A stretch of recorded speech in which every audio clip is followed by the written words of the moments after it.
పెహల్గాం దాడికి మానవుడి అంతమనానికి ముడిపడి ఉందా?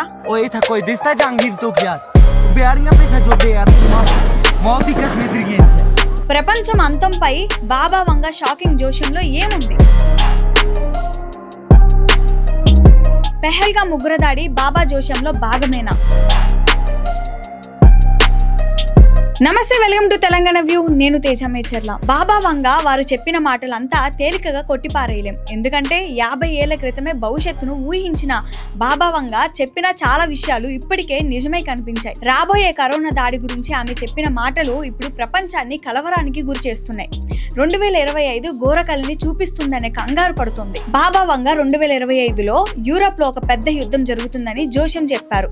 ప్రపంచ వినాశనం దీంతోనే మొదలవుతుందని, దీని కారణంగా పెద్ద సంఖ్యలో ప్రజలు ప్రభావితం అవుతారని కూడా ఆమె అన్నారు. నిపుణులు చెబుతున్న ప్రకారం డొనాల్డ్ ట్రంప్ అధ్యక్షుడిగా ఎన్నికైన తర్వాత ప్రపంచంలో వాణిజ్య యుద్ధం మొదలైంది.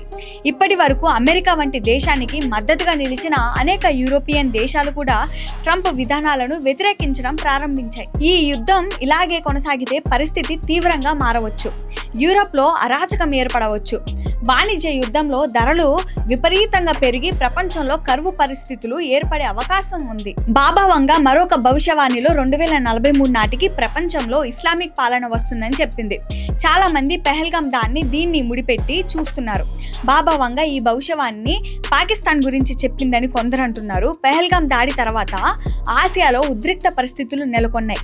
భారత్, పాకిస్తాన్ వంటి దేశాల సరిహద్దుల్లో యుద్ధం ప్రారంభమయ్యే అవకాశం ఉందని భావిస్తున్నారు. ఇది పెరిగితే తీవ్రమైన పరిణామాలు ఉండవచ్చు. ప్రపంచ వినాశనం గురించి బాబా వంగ చెప్పిన మరొక భవిష్యవాణి సంకేతాలు కూడా కనిపిస్తున్నాయి. గత కొన్ని నెలలుగా ప్రపంచంలోని వివిధ ప్రాంతాలలో ఒకదాని తర్వాత ఒకటి భూకంపాలు వంటి ప్రకృతి వైపరీత్యాలు పెరిగాయి.